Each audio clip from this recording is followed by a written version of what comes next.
আসসালামু আলাইকুম এভরিওয়ান, সবাই কেমন আছেন? আশা করি ভালো আছেন। আপনাদের জন্য বর্ণার রান্নাঘরে নিয়ে এসেছি ম্যাঙ্গো সাবু ডেজার্ট। এটা দেখতে যেমন লোভনীয়, খেতেও দুর্দান্ত টেস্টি। সিম্পলি এটা তৈরি করে নেওয়া যায়। দেখতে হলে পুরো ভিডিওর সাথে থাকুন। একটা পাত্রে লিকুইড দুধ নিয়েছি, 1 কাপের একটু বেশি হবে। 1 টেবিল চামচের একটু বেশি গুঁড়ো দুধ খুব ভালো করে মিশিয়ে চুলা অন করে দিব এবং এখানে অ্যাড করে দিব পরিমাণ মতো চিনি। কতটুকু আপনি ডেজার্টটা তৈরি করবেন সে অনুযায়ী দুধ এবং চিনিটা অ্যাড করবেন। এখানে খুব বেশি দুধ ঘন করার প্রয়োজন নেই, 2-1টা বলক উঠে আসলে নামিয়ে নিতে হবে। এখানে কিছু সাবুদানা সিদ্ধ করে নিব। নতুন বন্ধু যারা আমার ভিডিওটি দেখছেন, আমার চ্যানেলটি সাবস্ক্রাইব করে পাশে থাকবেন এবং বেল বাটনটি অন করে রাখবেন। এখানে পাকা দেখে একটা আম নিয়ে নিয়েছি, এটা ছোট টুকরো করে কেটে নিব।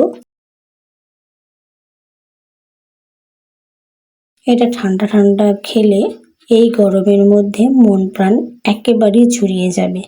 সিজনাল ফল দিয়ে সেরা ডেজার্ট। ব্লেন্ডারের জারে যে দুধ জাল করে রেখেছিলাম সে দুধ অ্যাড করে এর মধ্যে একটা আম অ্যাড করে ব্লেন্ড করে নিব। ব্লেন্ড করে নিয়েছি, এর মধ্যে অ্যাড করে দিব সিদ্ধ করে রাখা সাবুদানা।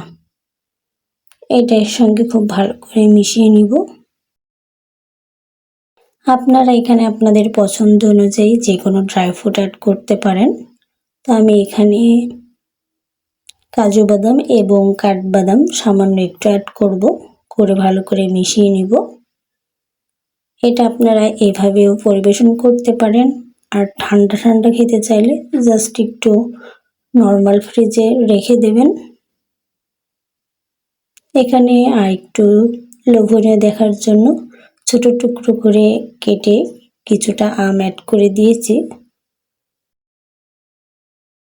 এই ডেজার্টটা যদি কোনো গেস্টদের পরিবেশন করা যায়, সবথেকে সেরা এবং পারফেক্ট ডেজার্ট হবে। খেয়ে তো জাস্ট তারা ফ্যান হয়ে যাবে। আপনারা যে কোনোভাবে পরিবেশন করে নিতে পারেন। তো আমি একটা গ্লাসে পরিবেশন করে নিচ্ছি।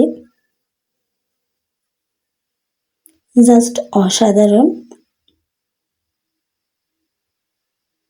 আজকের আমার এই ম্যাঙ্গো সাবু ডেজার্ট আপনাদের কাছে কেমন লাগলো অবশ্যই জানাবেন, আর বাসায় অবশ্যই একবার ট্রাই করবেন। খেয়ে ভালো লাগলে কমেন্টে জানাতে ভুলবেন না। আমার কাছে তো জাস্ট অসাধারণ লাগে এই ডেজার্টটা।